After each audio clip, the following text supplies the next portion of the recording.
Presiden Ukraina Volodymyr Zelensky memberikan kepastiannya soal kehadiran dalam KTT G20 di Bali.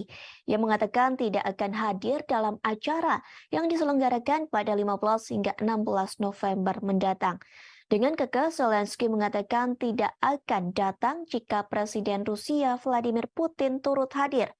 Meski begitu, Zelensky mengaku dirinya telah diundang langsung oleh Presiden Joko Widodo. Diketahui sebelumnya, Zelensky dan Jokowi telah melakukan pembicaraan melalui telepon pada Rabu 2 November 2022 sore. Keduanya membahas soal poin inisiatif Laut Hitam. Kabar ini diungkapkan Jokowi melalui akun Twitternya pada Rabu malam. Kepala negara mengaku menyambut baik keputusan Rusia untuk kembali bergabung dalam kesepakatan tersebut.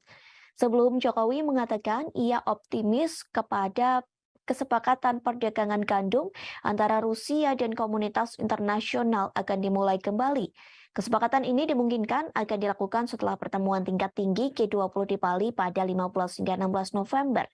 Sementara Jokowi juga telah melakukan panggilan telepon kepada Putin. Panggilan telepon itu juga terjadi pada Rabu 2 November. Kedua pemimpin negara itu membahas KTT G20 di Bali.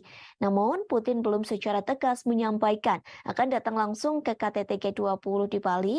Jika dirinya tidak hadir, maka akan mengirimkan perwakilannya untuk menggantikan dalam acara tersebut.